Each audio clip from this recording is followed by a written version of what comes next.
Welcome back to Figuring It Out with Rachel Lee. Before we dive into today's topic, I want to remind you to please make sure you're following the show so you'll get notified whenever new content is released. If something in today's discussion resonates with you or you think it might be valuable to someone you know, please feel free to share it with them.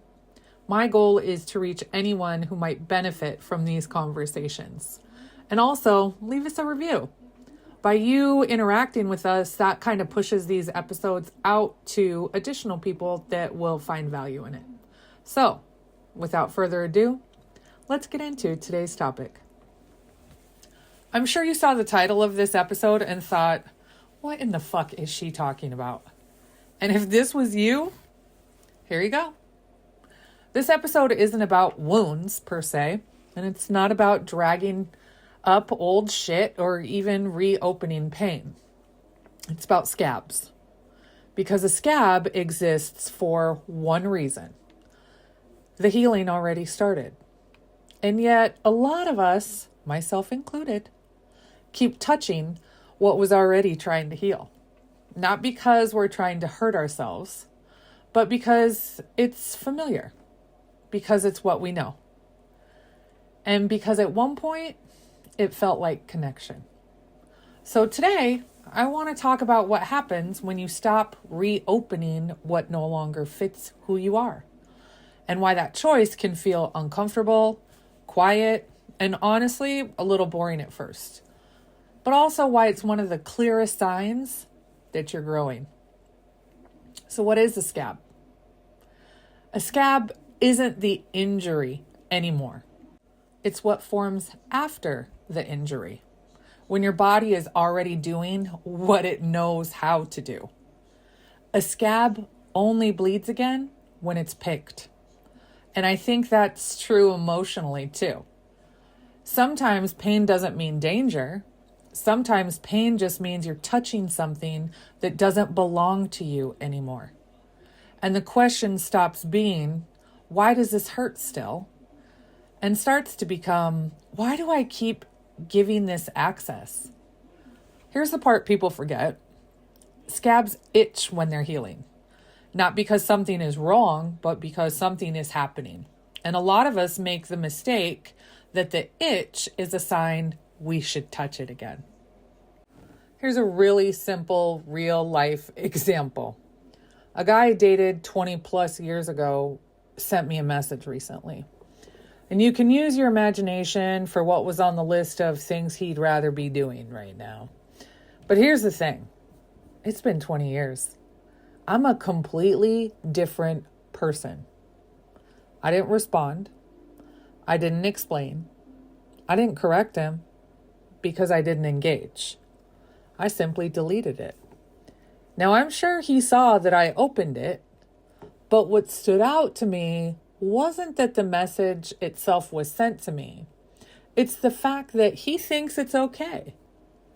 Or when he sends messages like, Merry Christmas, baby girl. And that's his generic line, by the way. But I want to be very clear here. I'm not a baby. I'm not a little girl. And I am damn sure not his baby girl. And that realization didn't necessarily make me angry, but it made me clear. Because just because someone knows your name doesn't mean they know you. History doesn't override identity. And familiarity does not equal access. A hard lesson I've had to learn throughout my life, and trust me, it has taken me a very long time, is that being friends with someone does not mean you owe them every detail of your life. I used to believe that friendship meant sharing everything, intimate details, secrets, processing out loud, only to later have those same things used against me. And I'm not saying that to paint anyone as a villain. It worked out exactly the way it was supposed to, because I learned. But I did have to unlearn the idea that closeness requires full exposure. Now I understand that friends are people I have mutual conversations with. Acquaintances are people I keep things surface level with. And some people are simply history with a phone number. Not everyone needs full access to you to be connected to you. Privacy isn't secrecy, it's discernment. And something else I've learned, especially when it comes to relationships, is that privacy is paramount. Not out of embarrassment, not because you're hiding something, but because it's protective. Social media, friends, even family will tell you there's something wrong with keeping your relationship private. There isn't. A relationship, any kind of relationship, is not a community project. It's not up for group discussion, and it's not content. It's for the people in it, and it doesn't require an audience. Some things stay healthy because they're not exposed to commentary, opinions, or constant access.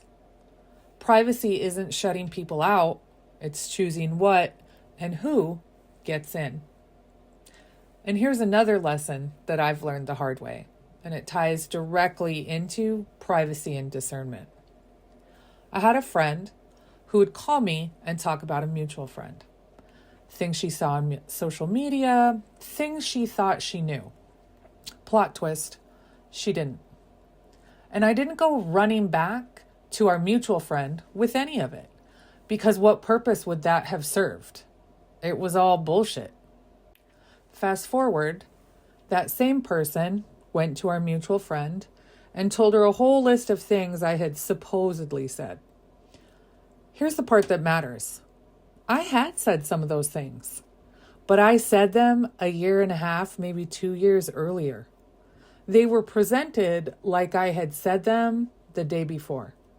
So when our mutual friend came to me, I was completely transparent. And I said, yeah, I said that, like almost 2 years ago. Why? And then I had to explain something that has become a hard rule for me. I don't come to you with bullshit. I use discernment. When someone comes to me with speculation, assumptions, or stories that didn't come directly from the source, I don't treat them as facts.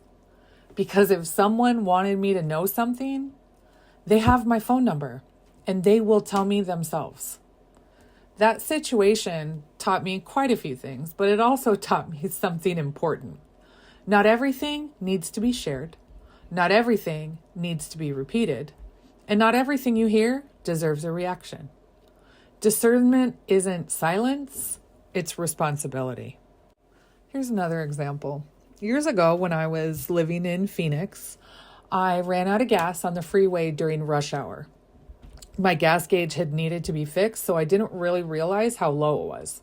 So I called somebody that I would consider a friend back then and asked if after work they could just come pick me up so I could get gas and get back to my car. And they said no. They told me they didn't know where that was, even though I had explained it clearly. So I sat on the side of the road. What's wild to me now, when I think about that, isn't that they didn't come. It's that I continued to call that a friendship.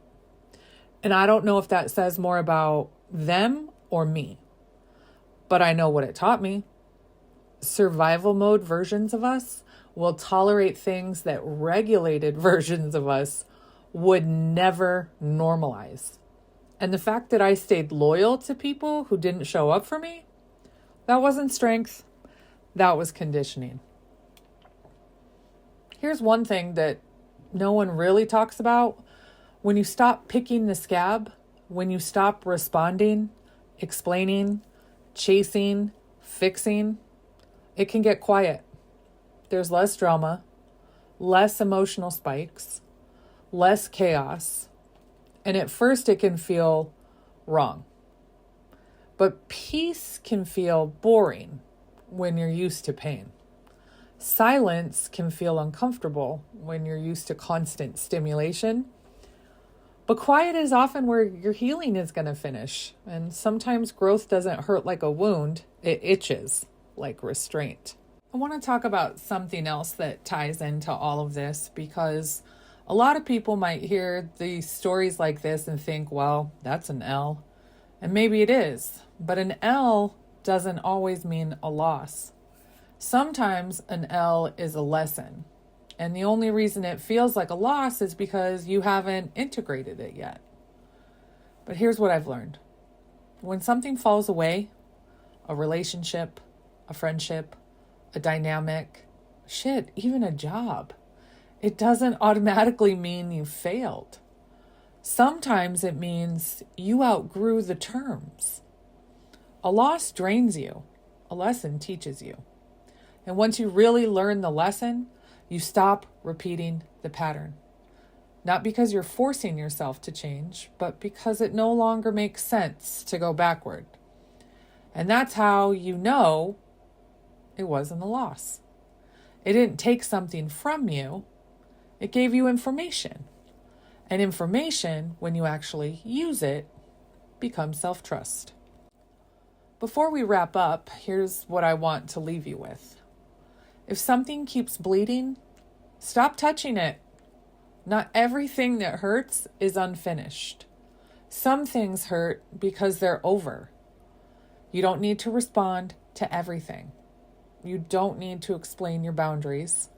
You don't need to reopen what was already healing.